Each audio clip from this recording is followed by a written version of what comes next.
If you're fighting book bans, if you're fighting against censorship, then you are a freedom fighter. Human beings, Americans, people of all races, are not born freedom fighters. We do not choose to become freedom fighters. The freedom fight chooses us. No justice, no justice.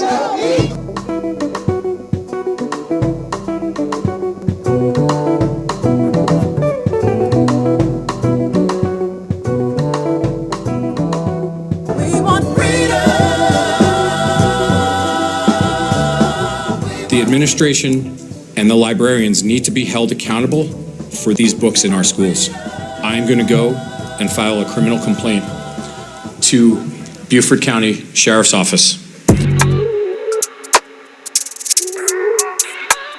It matters a lot to me because I am a queer woman. A lot of the books being banned are queer. My little brother had overdosed on drugs that were given to him at school, so I had to go to the school board and sit there, and I was listening to all these adults tell me that I went through these things because of a book. I was in 8th grade whenever my brother came out, so transgender people especially are underrepresented. With Moms for Liberty, we are on the curriculum committees where they're reviewing books to make sure they don't have gender dysphoria. A father, a mother, a son, and a trans kid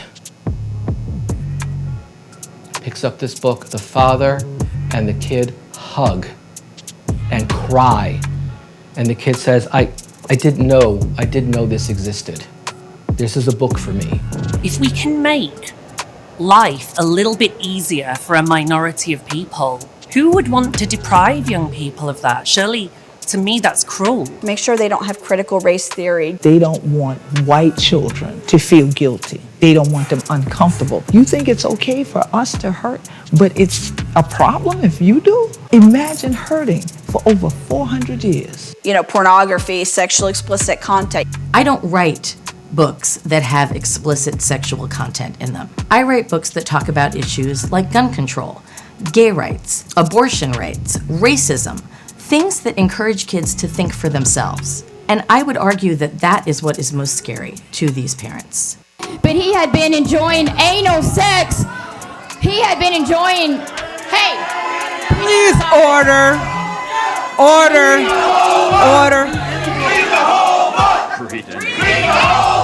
You know, this is just patently unconstitutional. The suppression of ideas you don't like is patently a violation of the First Amendment.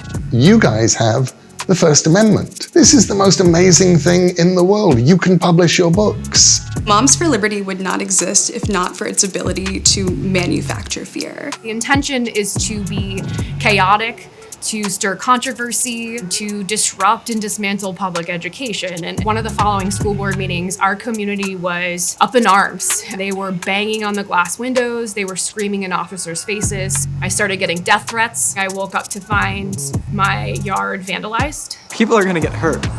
People are getting hurt. You guys have an opportunity to make a huge difference. And so people do need to be fighting back at the local level. And it's great that the young people are leading this struggle in lots of parts of America, you know, so I'm proud of what you're doing. You know, we have school board elections coming up and I'll be able to vote. Let's step this up. Let's start protesting. Am I allowed to curse in this documentary? You should advocate for what you like. And we're going to keep coming and speaking to them and saying what they're doing is wrong. Rhetoric stating that teachers are groomers is bullshit. It's like, do you really care about our education or a political movement? If you haven't quite found your voice yet, now is the time. And just show the world that banning books is a First Amendment issue. It's censorship, it's oppression, and it goes against what America stands for. Organize, stand up, and speak out with a unified voice to protect our freedom to read.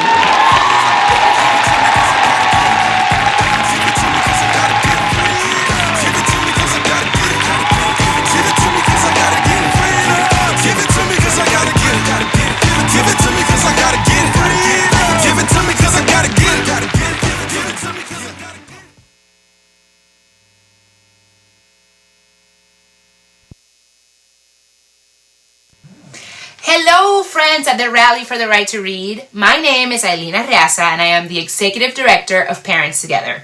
We are proud United Against Book Ban partners. Parents play a critical role in protecting our children's right to read, and together we will continue to stand against book bans across the nation. Books serve as mirrors and windows for our children, mirrors where they can see their own stories reflected, and windows that allow them to see new perspectives and become better global citizens. Every child deserves to have those experiences.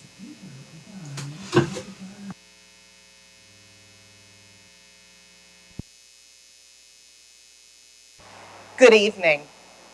I'm Emily Kirkpatrick, the Executive Director of the National Council of Teachers of English.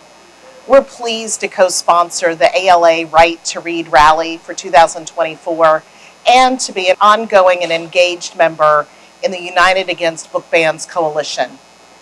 Literacy educators and school librarians are natural partners.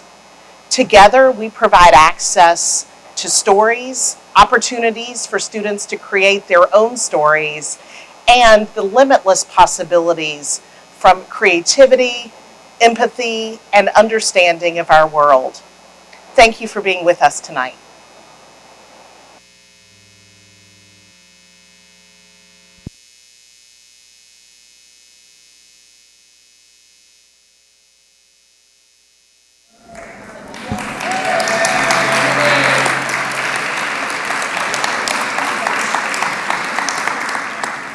Free people. Free people. Free people. Free people. There we go, there we go. What do we do as free people? We read? All right. Thank you so much. The enthusiasm in the room is fantastic. Thank you so much for coming out tonight. My name is Emily Drabinski, and I am the president of the American Library Association.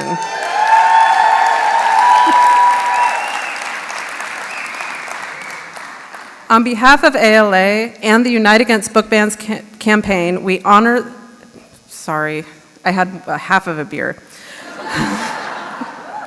On behalf of ALA and the Unite Against Book Bans campaign, it is my deep pleasure to welcome you to the Rally for the Right to Read. Voters unite against book bans.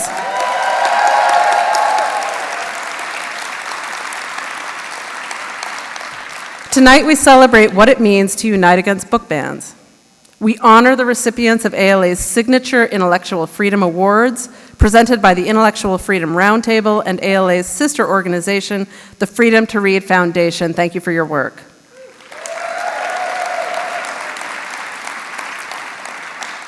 You can find out more about these awards in the event program, available digitally through the conference app. You may have heard that I recently completed a 4,951-mile drive visiting libraries across the country. Throughout my presidential year and along this tour, I have met with library workers and supporters, many of whom I know are in this room, who directly experienced censorship and the harm it inflicts on individuals and communities. And yet,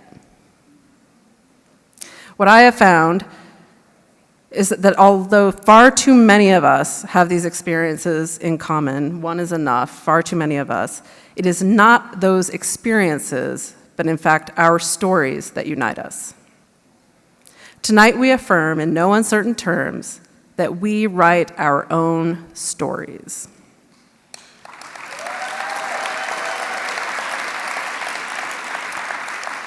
We celebrate the stories of youth, like Kate Lindley, who I just met, who inspires hope in the future and reminds us that we must hold space for the voices of youth in this conversation.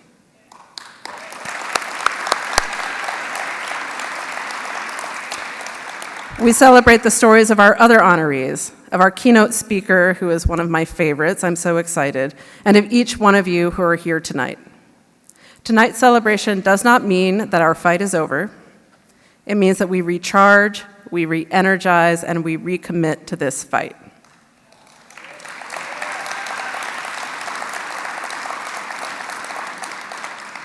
We do so as readers, we do so as voters, and as heroes of our own stories and in community with one another. We are fortunate at ALA to work in partnership with so many extraordinary organizations and individuals. I want to recognize our premier sponsors tonight, HarperCollins Publishers and Penguin Random House, whose generous support makes this event possible.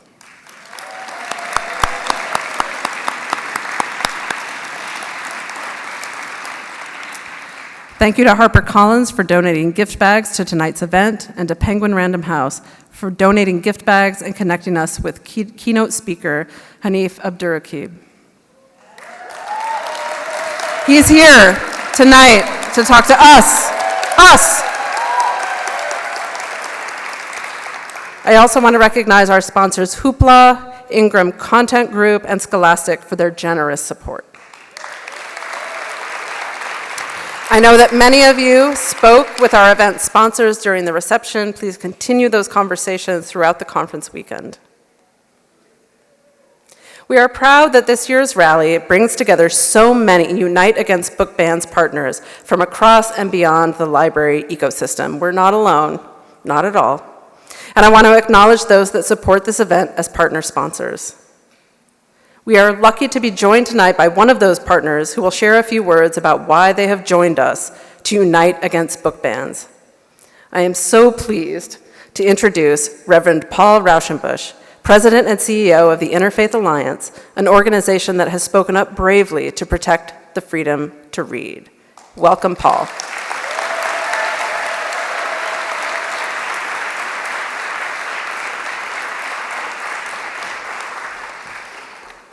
Good evening. I am also a Baptist minister, and I'm here because at the root of all faith traditions are words and the stories they tell. Words spark our imaginations and cast a vision for worlds seen and yet to be seen, present and yet to be realized. Words are the conduit to the sacred. The freedom to read is the foundation of the freedom of belief. Those who are behind much of the censorship today know that. And they censor with an intent to stunt the imagination, stifle the spirit, and coerce the soul into narrow cages of their own theocratic and supremacist design. Too often they use the cloak of religion to decide what is acceptable for the rest of us to imagine, to believe, and to be. It is no accident that books that center Jewish, Muslim, Sikh, Hindu characters, along with Black and LGBTQ, are taken off the shelves. And yet I am proud that Interfaith Alliance is partnering with the ALA and Unite Against Book Bans to create a resource called Ban Books, Ban Beliefs, and it helps religious communities show up in solidarity with librarians and libraries across the country. We will push back against censorship, and we are rallying people of all faiths and beliefs across the country to show up and vote for the right to read. Thank you to each one of you for protecting the sacred stories that we have now, and perhaps even more importantly, continuing to make space for the new sacred stories that are being written even today. Thank you so much for inviting us into this space.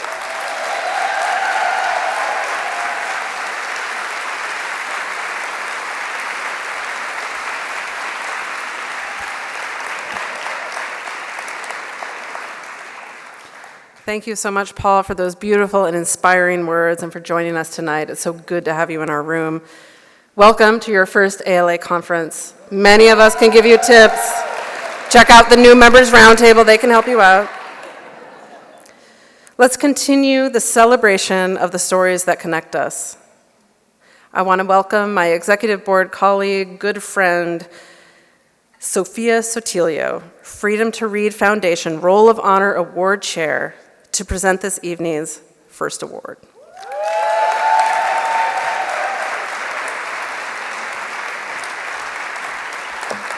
Good evening, everyone. This is so exciting.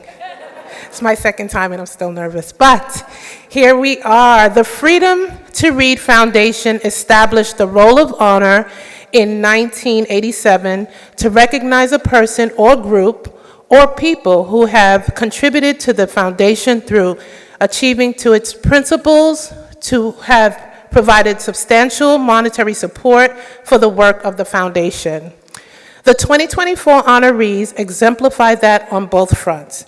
We are here thankfully to represent and to honor Thomas Allen Jr., Ryan Geltner, Kevin Shook, and Ben West.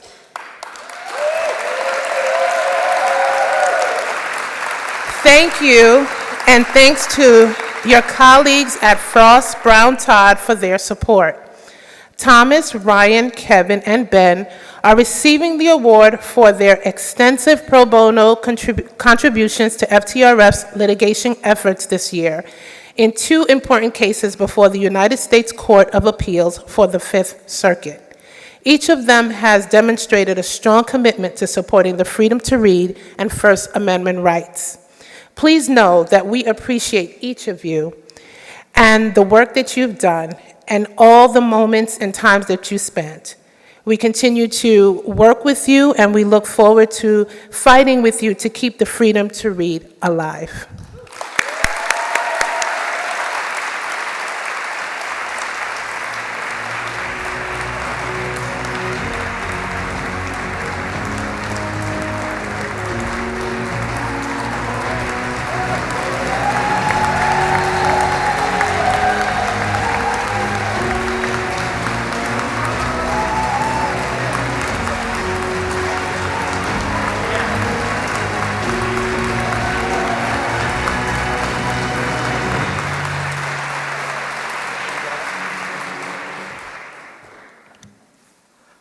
Thank you, Dean Sotilio. My name is Thomas Allen, and it was my honor to be part of this team this past year.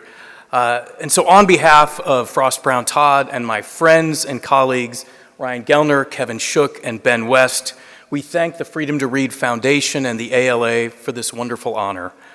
I'd like to note in particular two people who were really instrumental in this process: Teresa Chamara, the General Counsel for the Freedom to Read Foundation, and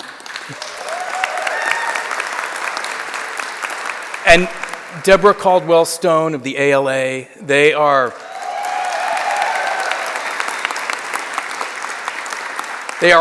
tireless champions of libraries and defenders of the First Amendment, and it was an absolutely wonderful experience to work with them. So our role in these cases started from a simple but increasingly familiar story. As one of the people in this room knows firsthand, it started in a town in central Texas where a group of government officials removed 17 books from the shelves of the public library because some people in town didn't like those books. They thought they were too controversial or gross or even dangerous. Now, it wasn't just that these government officials didn't want to read the books for themselves. That would be fine. But they wanted to make that decision for everybody else. So we got involved quite simply because that's not the America we grew up in. The America we grew up in that America, your local public library, by design, would carry books that might not be everybody's cup of tea. You might have Henry Miller, Judy Blume, Karl Marx, Huck Finn, Harry Potter, Captain Underpants, or in this case, Larry the Farting Leprechaun.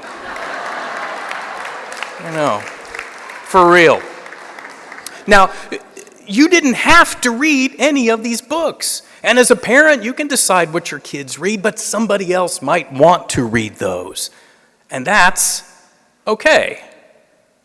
In fact, it's more than okay.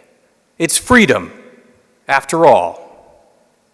And who are the guardians of that freedom? The freedom to read and think for yourself? Well, it's you, the librarians, who with little fanfare create quiet havens of free inquiry, where classic and controversial titles are available to read for anybody who shows up with their library card.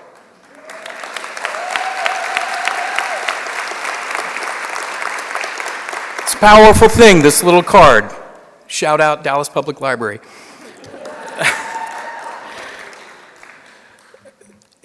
And so it's because of all that that it was our privilege to explain to the court the essential role that libraries and librarians play in our shared American civic life. And it is a privilege to stand in your company this evening. Thank you very much.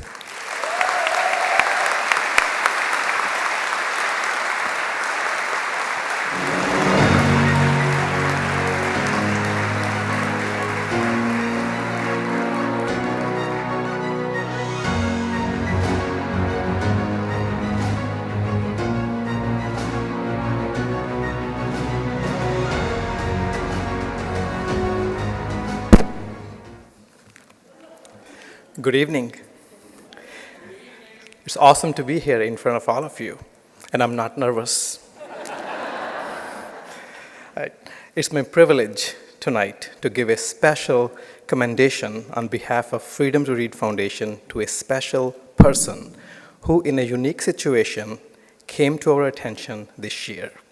And the Freedom to Read Foundation Board of Trustees unanimously agreed that they would like to share a special citation with Kate Lindley of Hanover County, Virginia. In recognition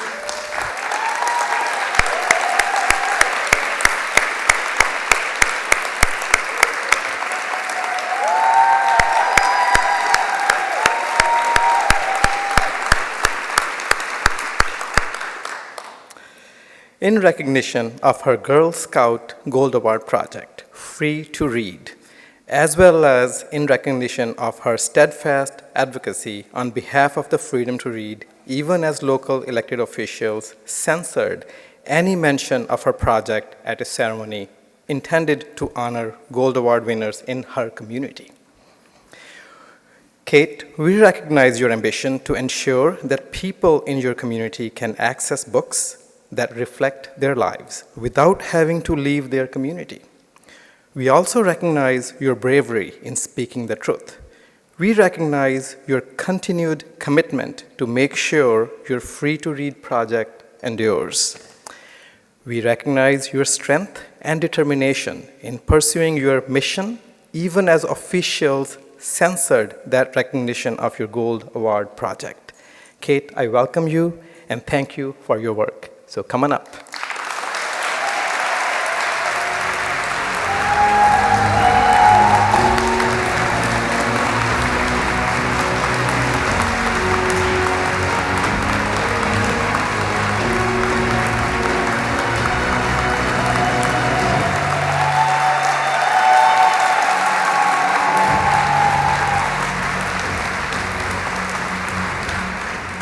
And now I would like to invite Kate to say a few words. Thank you so much for that introduction and for this recognition. From my earliest days reading picture books in local libraries, the adults in my life have ensured that I had the resources necessary to become an avid reader. My mother read to me and took me to the public library. My school librarians helped me find books which challenged me, both in reading level and in their new ideas. Beyond simply providing access to books, these people made reading fun. For 5 years, I competed on my Reading Olympics teams in my elementary and middle schools, where the goal was to read 40 books and compete with other teams answering trivia questions on those books. Our county reading curriculum specialist and school librarians made this opportunity possible, not to mention a highlight of my public school education. I didn't fully appreciate all of these wonderful librarians and English teachers until books in my home county of Hanover came under threat. When I saw books, I loved being banned. Books which helped me discover parts of my own identity, books which helped me on my AP exams, and books which I had read for personal pleasure, I realized how privileged I had been my whole life to have access to the titles I wanted or needed to read. It is because of librarians that I was able to take on the challenge of fighting censorship within Hanover County. It is because of librarians that the Hanover County School Board has amended their policy once again in a way that makes it more difficult to ban additional books and creates a potential path to restore some of the banned titles in our high schools.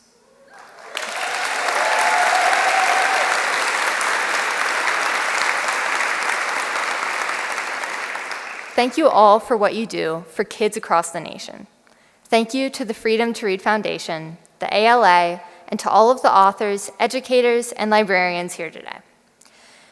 Be encouraged that what you are doing matters, and that each generation you guide benefits greatly from what you do. Thank you.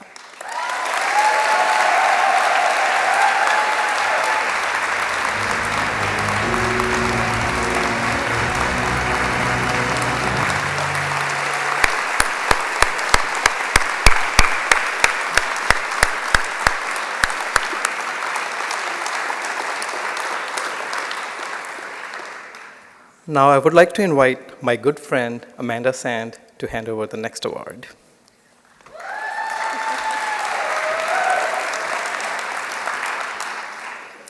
Good evening. As Sukrit mentioned, I'm Amanda Sand, the 2024 Chair of the Intellectual Freedom Roundtable. The Intellectual Freedom Roundtable provides opportunities for ALA members to become involved in the support of freedom of access and freedom of expression in libraries. Today, we, on behalf of the Roundtable, are pleased to present 3 awards. Our first award is the Eli M. Obler Memorial Award, which recognizes a literary work in the area of intellectual freedom. The award was named for Eli M. Obler, the extensively published Idaho State University librarian known as a champion of intellectual freedom, who demanded the dismantling of all barriers to freedom of expression. To present this award, please welcome the chair of the Eli M. Obler Memorial Award Committee, Steph Barnaby.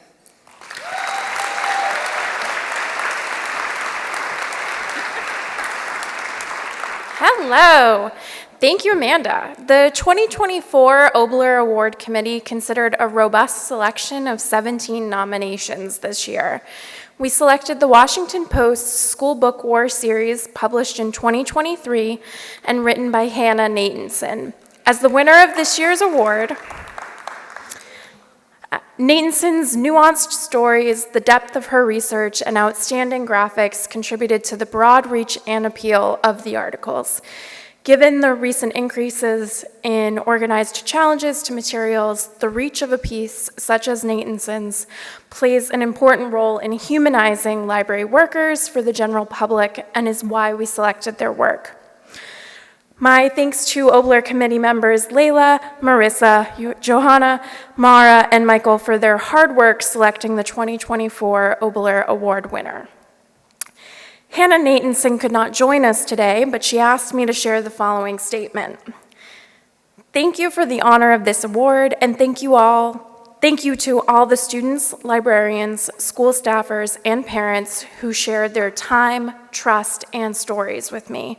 Reading has been my first love since I was a little girl. As an adult, I remain grateful to every teacher and librarian who encouraged me to find a life in reading, and I extend that gratitude to everyone who helps children find joy, possibility, and dreams in books. Thank you.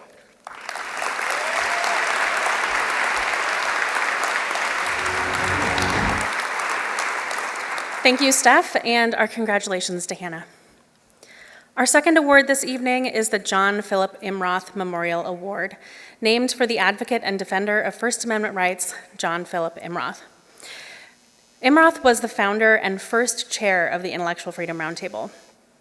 The Imroth Award honors notable contributions to intellectual freedom and demonstrations of personal courage in defense of freedom of expression. Please welcome the chair of the John Philip Imroth Memorial Award Committee, Wanda Huffaker, to present this award.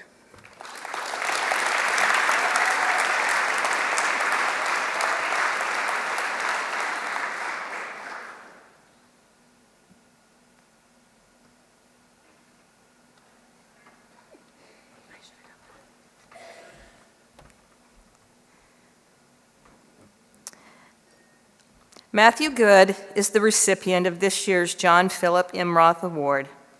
Matthew is an instructional technology librarian from Pennsylvania. When faced with a difficult decision regarding the implementation of a policy that restricted access to books in the junior high library at the start of the 2022-23 school year, Good resigned his position to bring the issue to light. He continues to speak out for intellectual freedom and access to books in school libraries. He could not be here this evening, but he has recorded a message for us. Congratulations to Matthew.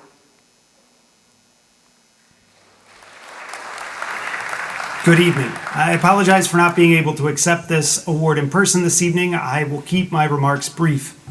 First and foremost, I need to thank the American Library Association, the Intellectual Freedom Roundtable, and the John Philip Imroth Memorial Award Committee for this award.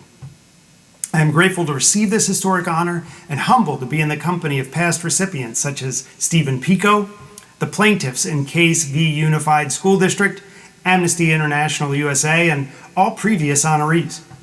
Additionally, it is a thrill to be recognized this year along with the Pennsylvania School Library Association Intellectual Freedom Task Group and the outstanding writing of journalist Hannah Nathanson. I'm especially grateful to my colleagues Kathy Furman and Sarah DeMaria for their leadership, kindness, and friendship. I would be remiss if I did not thank my wife and daughter, whose love and support have allowed me to continually advocate for intellectual freedom and for inclusive library collections that represent everyone's story. Please keep up the tremendous work you all do. Libraries and librarians are vital to our democracy and our future. Thank you again, and have a fabulous conference.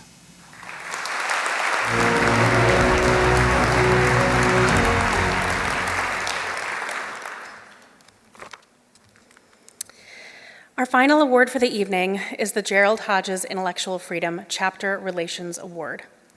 Gerald Hodges was a longtime member of ALA staff, serving in the areas of membership services, chapter relations, and communications and marketing. The Hodges Award recognizes an intellectual freedom-focused organization that has developed a strong one-year or multi-year project that exemplifies support for intellectual freedom, patron confidentiality, and anti-censorship efforts. To present this award, please welcome the chair of the Coalition Building Committee, Matt Sylvain.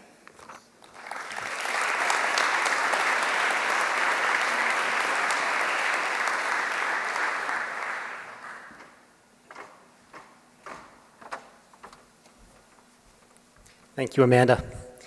This year's recipient of the Gerald Hodges Award is the Pennsylvania School Librarians Association. They accomplished a lot in just 1 year. They launched a new intellectual freedom website and a rapid response team. And their collaborative accomplishments with other organizations demonstrated excellence in coalition building. But I think it was their impact on librarians facing intimidation and pressure that was most impressive.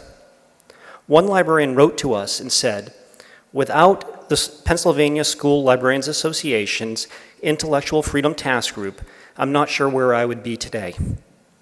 When feeling at my lowest, I know they will listen to, guide, and support me. Better than anyone else, they understand how I'm feeling and what I need." So thank you, PSLA, for your support of librarians and library staff in your hard work. Please come to the stage and accept your award.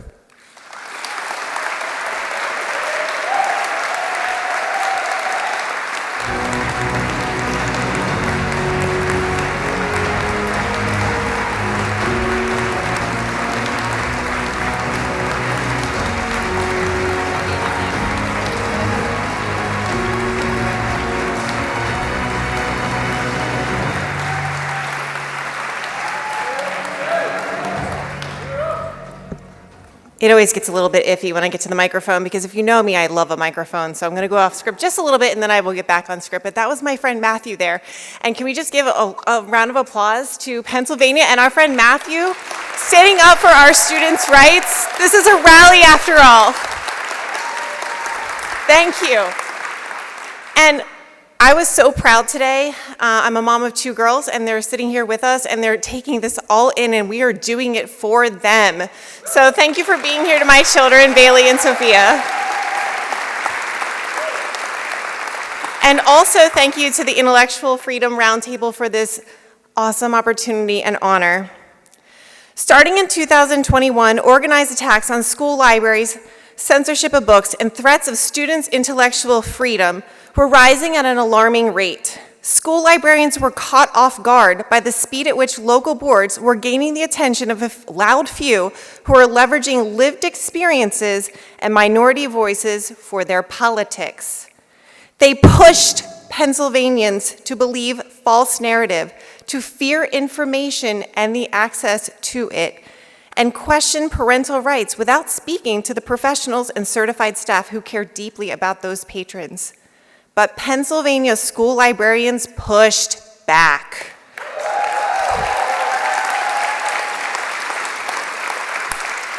We pushed back, we assembled our school librarians, created an intellectual freedom task group and rapid response team to make sure we were taking care of each other in this unprecedented time. But more importantly, we stood up for our patrons' right to read.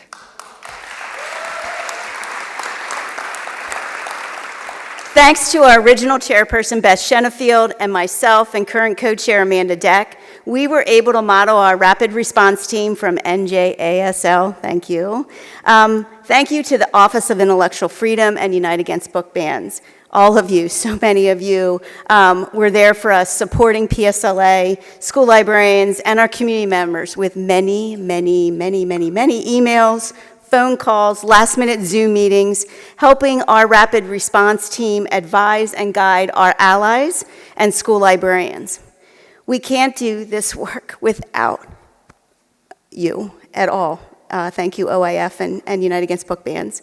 We are also grateful to our coalition partner, Pennsylvanians for Welcoming and Inclusive Schools. This includes the Pennsylvania Ed Law Center, ACLU, HRC, Ed Voters, and of course our wonderful Red, Wine, and Blue. So many school librarians, students, parents, and community members need confidential support and guidance for their intellectual freedom rights. And PSLA wants to help them find their voice, help them find their allies so that they will not be silenced.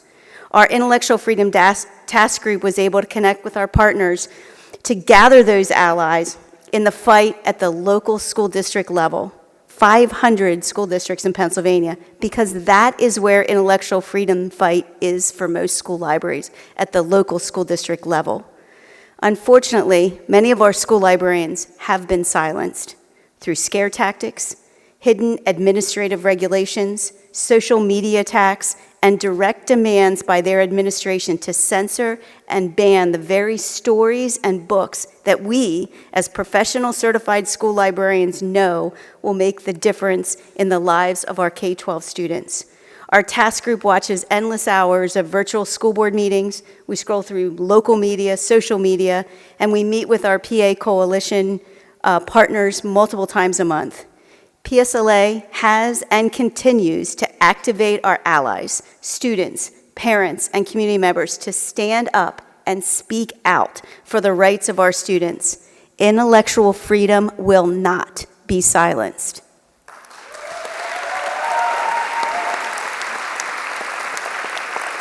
While intellectual freedom has and always will be a core tenet of librarianship, especially school librarianship, I think it's a safe bet that 10 years ago, few of us were fighting censorship on an almost daily basis. We were proudly and busily doing all the work a school librarian finds themselves doing and wearing all the hats. I also think it's a safe bet to say that few, if any of us, went to spend time emailing and Zooming and scrolling and watching and all the impactful things the rapid response team does, but we do. And we will continue until intellectual freedom is a right that is upheld and accessed by everyone. PSLA proudly wears the additional hat of freedom fighter and humbly accepts this award.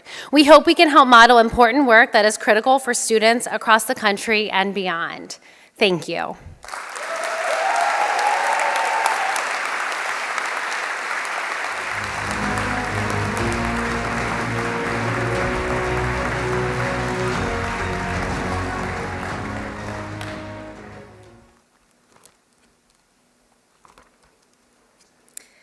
Congratulations, Sarah, Kathy, and Sam, and the rest of PSLA.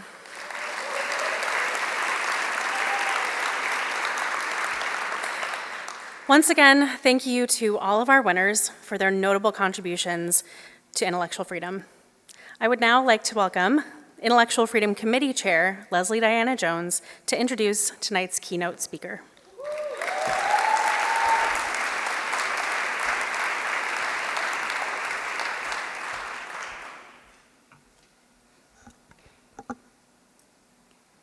Hanif Abdurraqib.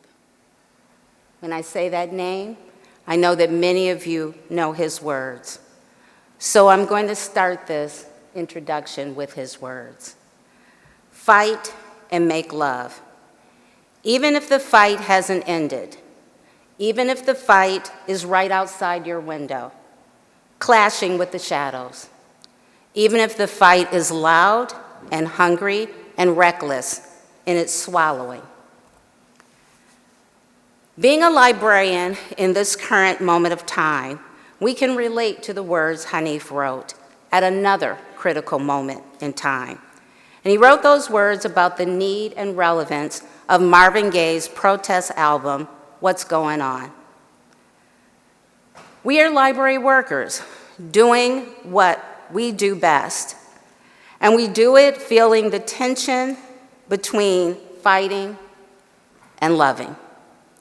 What we do is a labor of love to offer stories, services, a place to be that meets the needs of the communities. And what we do is fight when organized protesters, when organized groups push us to strip our shelves of stories written by diverse authors and lived by a diverse array of beloved library users. And when I say the word diverse, I mean Black people, brown people, indigenous people, people of color, and people of the LGBTQ+ community. It is a battle to ensure these stories are heard and read, but we are warriors, and the fight is worth it. Fight and make love. Hanif wrote these words on Wednesday, November the 9th, 2016, in an essay for MTV.com. The article was titled, "We Can't Stop Living, Listening to Marvin Gaye on the Morning After." It was about the protest album, What's Going On? You gotta read that story, it's good. As a music lover and cultural critic, he was thinking about one of the, and in all caps, icons, capital I, capital C, capital O, capital N, Marvin Gaye. Marvin Gaye of Motown, Hitsville, USA, my hometown. On a day when, in Hanif's words, quote, "The machine opened its jaws just a bit wider than they were the night before." Hanif is no stranger to the machine's jaws. His numerous essays, books, poetry collections, they reflect an intimate relationship with loss that resonates with readers. His most recent book, There's Always This Year, on basketball and ascension, was just released in March. It was an instant bestseller. The book joins two of Hanif's great loves, basketball and his hometown of Columbus, Ohio. This month, it made the Time magazine's list of the best books of 2024 so far. Hanif is an award-winning poet, essayist, and cultural critic. He's the recipient of the MacArthur Foundation Genius Grant, and his book, A Little Devil in America, Notes in Praise of Black Performance, won the Andrew Carnegie Mellon Medal for Excellence in Nonfiction, and was a National Book Award finalist. His work has appeared in publications from The New Yorker to GQ to the Poetry Society of America. He has been interviewed by numerous media outlets like NPR, the Paris Review, Esquire, On Being Project, The Daily Show, and I could go on and on. Hanif is indeed acclaimed. Fight and make love. Life is not all sweetness and light, as the censors would have us believe and how they want to portray it. In that 2016 article, Hanif wrote that he woke up in the same country, but one with sharper teeth, yes, but the same country. So nearly 8 years later, librarians and educators, we see that we are in the same country, and we are feeling just how sharp those teeth are. To live in community with people of diverse political views and take responsibility for our shared democracy is gritty business. But life is complex. Hanif's writings takes that complexity, the complexity of sorrow, joy, courage, fear, fierce love, and he spins it into art and fiction. And so this is what brings us here tonight. Please join me in welcoming Hanif Abdurraqib.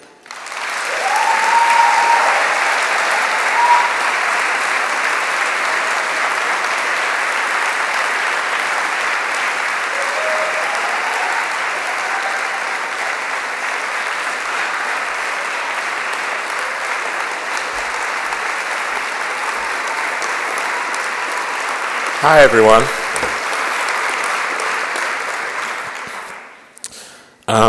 Good evening. It's really great to be here, and I'm grateful for all of your service and all the things that many of you do and wherever your communities are, and I'm especially grateful for some of you who are undoubtedly staying awake past whatever your body clock is telling you. For me, it's like 11:30 p.m.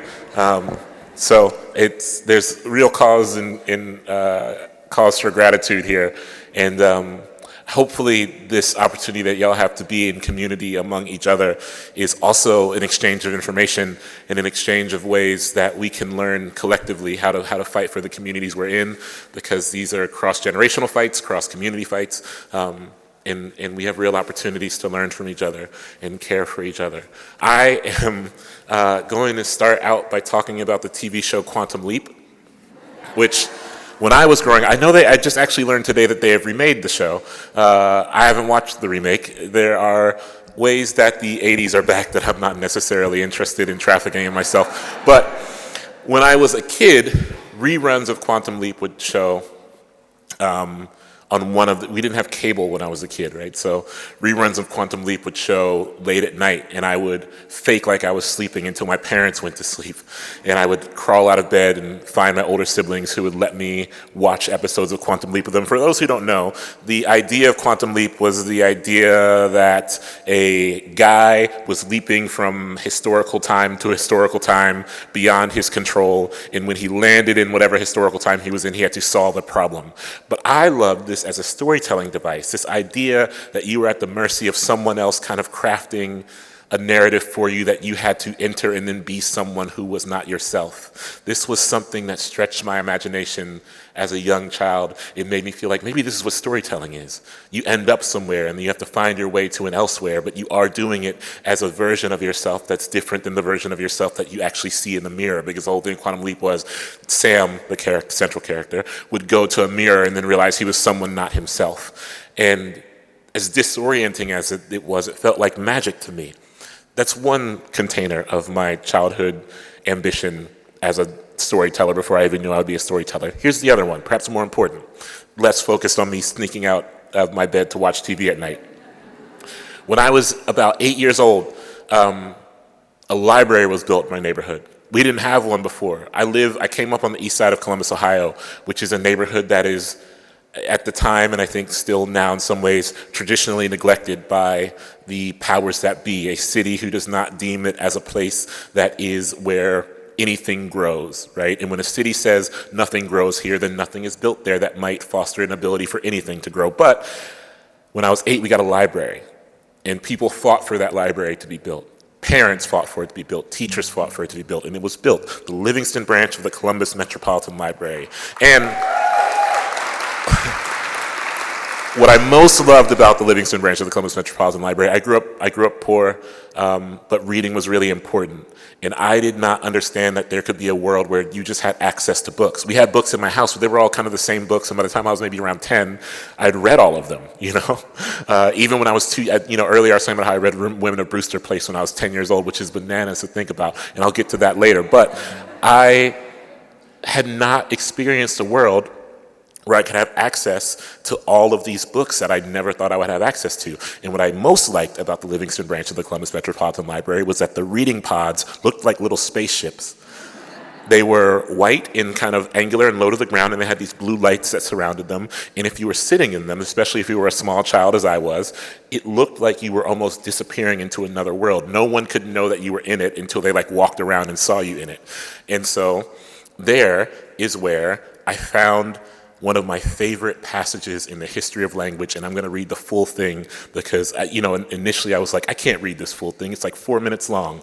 But there is actually, I believe wholeheartedly that if I am going to sit up here and talk about the utility of language and the transformative and transportative nature of language, this passage is massively identifying in that format for me. And so when I was 10 years old, maybe 11, I picked up Jazz by Toni Morrison, just because it was there, It was in the pod when I went to go sit down, so I just picked it up.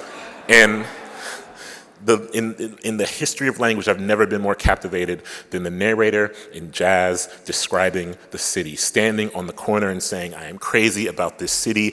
Daylight slants like a razor cutting the buildings in half. In the top half, I see looking faces, and it's not easy to tell which are people, which the work of stonemasons. Below is a shadow where any blasé thing takes place, clarinets and lovemaking, fists in the voices of sorrowful women. A city like this one makes me dream tall and feel in on things. It's a bright steel rocking above the shade below that does it. When I look over the strips of green grass lining the river at church steeples and into the cream and copper halls of apartment buildings, I'm strong. Alone, yes, but top-notch and indestructible, like the city in 1926 when all the wars are over and there will never be another one. The people down there in the shadow are happy about that. At last, everything's ahead. The smart ones say so, and the people listening to them and reading what they write down agree. Here comes the new. Look out. There goes the sad stuff, the bad stuff, the things nobody could help stuff, the way everyone was then and there. Forget that. History is over, you all, and everything's ahead at last. In halls and offices, people are sitting around thinking future thoughts about projects and bridges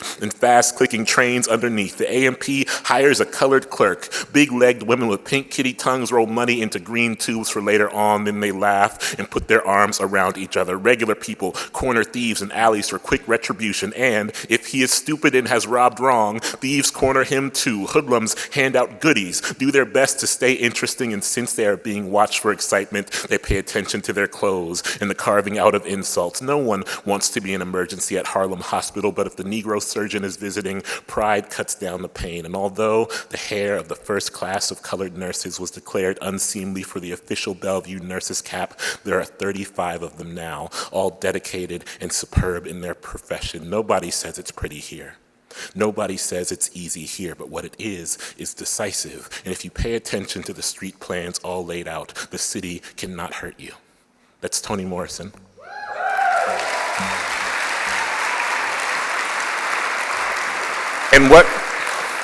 Thank you. And what this did for me at a very young age was redefine what a city was capable of. A city is not a place, it is a character. A city is a living, breathing entity that you, as a person who lives in a city, can walk alongside. You can sit at the feet of a city until the city grows to sit at the feet of you. You have as much influence over a city's movements as a city has over your movements if you love it well, if you love it carefully, if you love it thoughtfully. And what this also does, perhaps most importantly, is expands the way that we enter each other's stories. I am from Columbus, Ohio.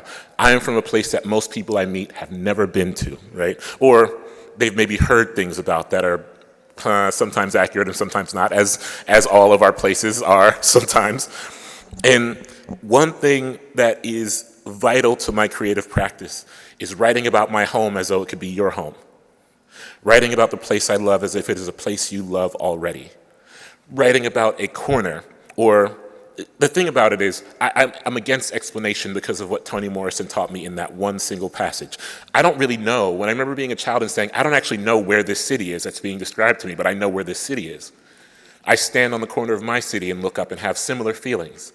I don't love explanations. I'm not going to burden you with an explanation of a corner I love. I will speak to you about the corner I love as if it is a corner you love, as if it is a corner you have seen before, because maybe you have, because maybe when I speak of the corner I love, what I am actually speaking of are the people who are the architecture of the corner I love, and maybe you, wherever you are, have people you love upon a porch or in a house, in an apartment, outside of a corner store, and now our architectures, our imaginations have been connected, and this can happen because of what we understood once, what we read once, what we took in once. We understand as young people, as old people, that we're free to pursue our curiosity through language, through storytelling, and through that we can be transported to several elsewheres on the wings of what language has afforded us, and through that we can invite many people into our elsewheres. When people talk about censorship or talk about disallowing anyone to have access to any literature or language, what they are doing more than anything is chipping away at the possibility of what language can do to invite someone into a particularized world that is yours and yours alone. And I don't want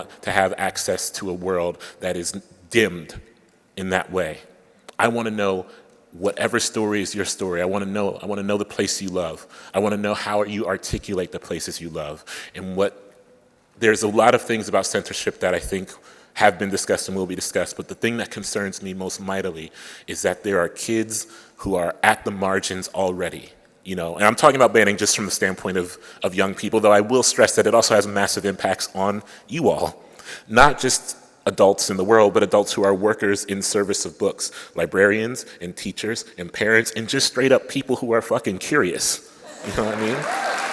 And so, actually I don't know, sorry for cursing, I guess.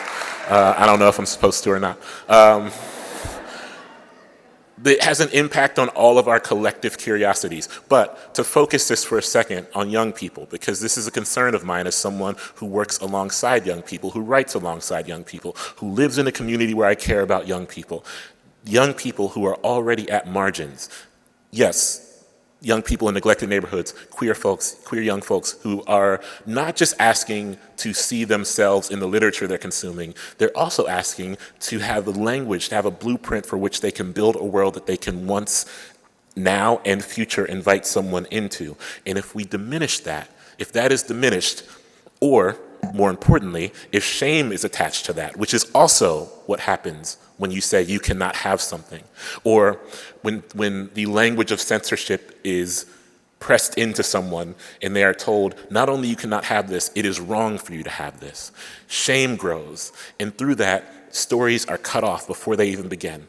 Narratives are cut off before they even begin. A world that you might be able to step into and learn something, and I say you and mean all of us in this room as grown people, that we might be able to step into and learn something about a world we did not have access to when we were young, a world that is going to keep turning whether or not we want to stop it or grow it. It's going to happen anyway, and we need to have language for it, and we need to find that language. We need to turn to the people who are living the world that they are writing.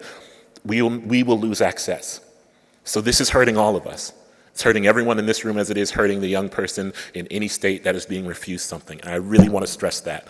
This problem it's not just a problem of young people losing access. It is our problem too. And I know I say this knowing that many people in the room are working vigorously against the problem, but it's still to embed that in our heads. I know for sure, maybe this is too pessimistic, but I believe it to be true. The world is becoming more cruel. That's just a simple reality, right? As we speak, literally today, to be unhoused was made a crime to a degree that, to be clear, being unhoused is always a crime in this country, but to push that to a degree further, a crime worthy of incarceration, to not have access to a place to sleep, right? So the world is accelerating in its cruelty, and I believe that it will continue to accelerate in its cruelty. Also,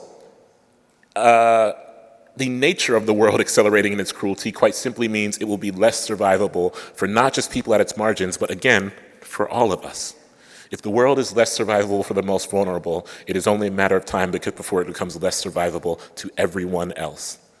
And so, what I know is we collectively cannot witness a world that is becoming less survivable for many of its inhabitants, and also create a world that diminishes access for not only escape, but for the ability to build something better out of language, out of telling the story of your own particularized world and allowing me to touch it, allowing me to see my world in it, asking me if together we can build something, even if it is for a moment, a brief moment where we get to sit in a pod that looks like a spaceship and sink into something that is not this world, that is not this untenable world, and find something within our imagination that says, I am going to leave this and build a corner of the world that is more tenable, even if it is just a small corner that 5 people can fit in. Those 5 people need a place.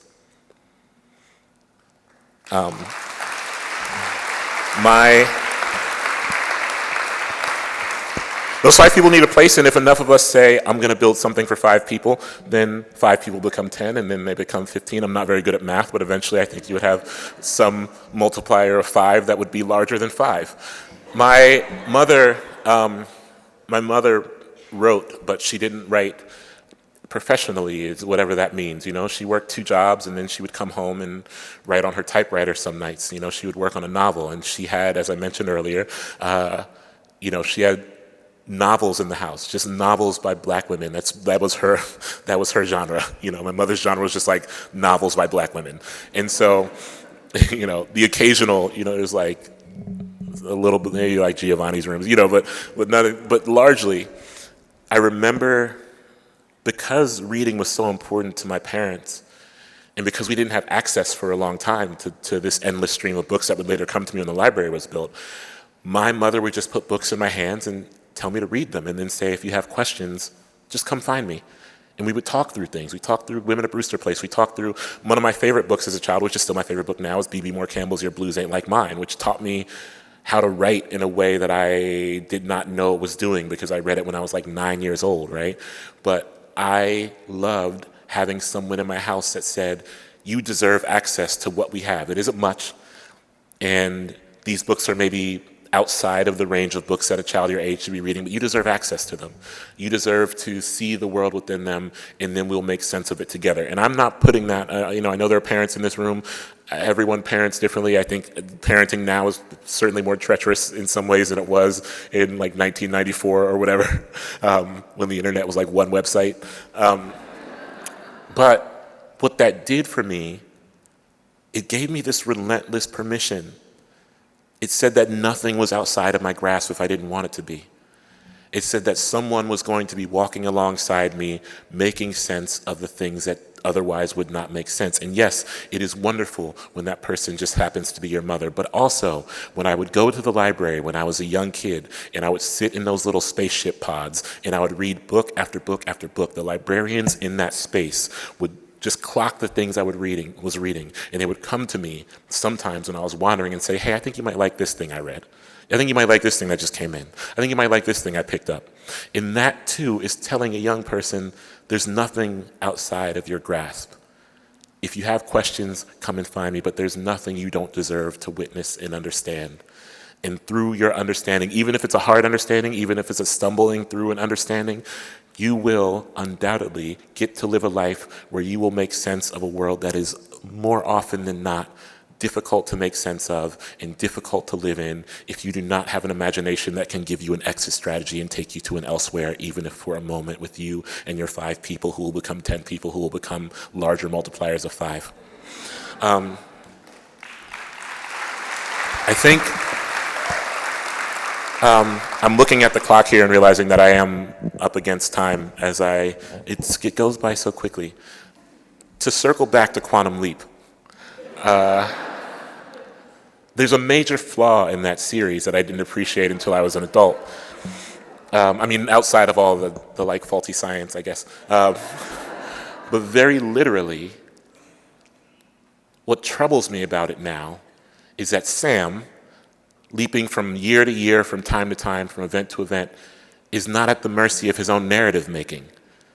He's at the mercy of a machine that is building a life for him.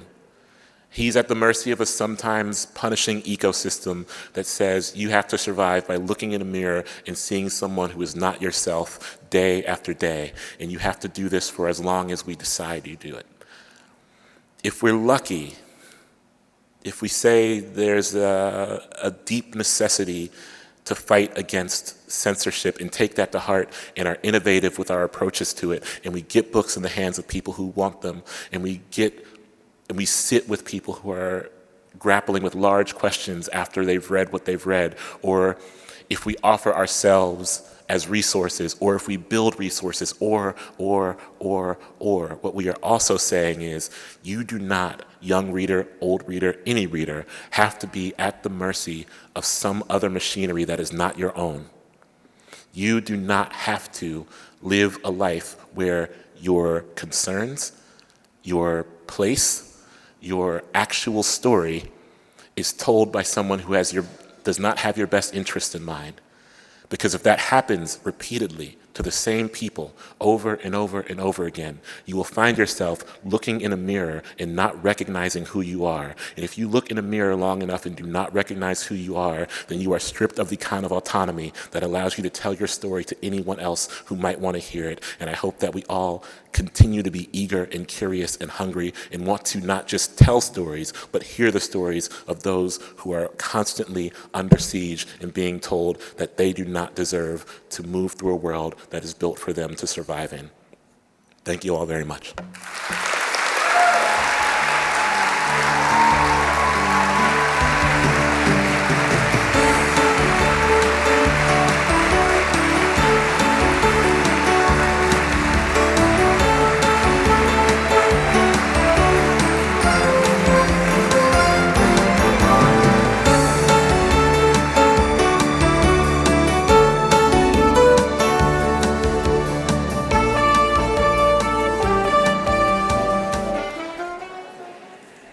Never did I dream that I could walk up to Quantum Leap music.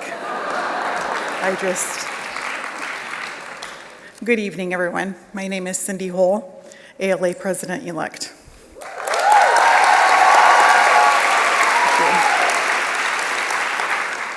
Thank you, Hanif, for supporting libraries and the freedom to read, for engaging with us tonight, and for a treasure trove of ideas that propel us all forward in our work, no matter what that work is. Congratulations again to our event honorees. We are grateful for you and we are inspired by your work. To our premier sponsors, HarperCollins Publishers and Penguin Random House, thank you for making this rally possible.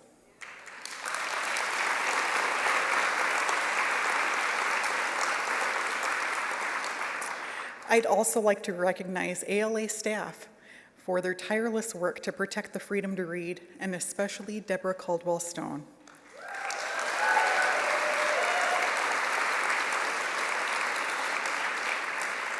Deborah leads the Office for Intellectual Freedom, the Freedom to Read Foundation, and the Unite Against Book Bans campaign. We have heard incredible stories tonight, stories made possible by the brave and resolute actions of their creators. We unite around these stories and around those yet to be written. We are librarians, educators, students, parents, faith leaders, writers, editors, publishers, technologists, lawyers, civil rights leaders, advocates, and more. We are also voters, voters who unite for the freedom to read and contribute to the collective story of American democracy. Information freedom, intellectual freedom, all of the freedoms that we hold so dear. Tonight I tell you in Dakota, Yawa Wichoni, that means reading is life, and it is to be protected at all times. We are worth that. Our stories are worth hearing. So tonight, I call on everyone in this room, and those who aren't with us even, to take the Unite Against Book Bans pledge to be a freedom to read voter. Confirm your voter registration and know what's on your ballot. Use the toolkit to know where candidates stand on libraries and the freedom to read, and scan the QR code on the screen to complete each step on the voter checklist. I also call on everyone to commit to helping others prepare and turn out to vote. Use and share the resources from ALA and our Unite Against Book Ban partners. We are reader voter ready, and we unite as voters because democracy is everyone's business. And always, if you are able, Please donate to the Unite Against Book Bans and the local organizing work that helps generate more success stories. Before we close, we'd like to add a happy note to the stories of 10 lucky rally attendees by announcing the winners of tonight's drawing. Once again, thank you to HarperCollins and Penguin Random House for donating the gift bags.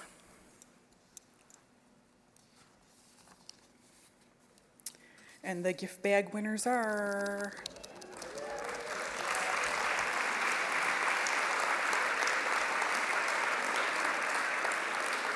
Erica Dickens, Chris Jimenez, Cynthia Romanowski, Katie Laird, Marissa Eitels, Kelly Wiegand, Samantha Streeter, Susanna Berthen-Kayes, Suzanne Sanwald, and Juliana Nguyen. So congratulations.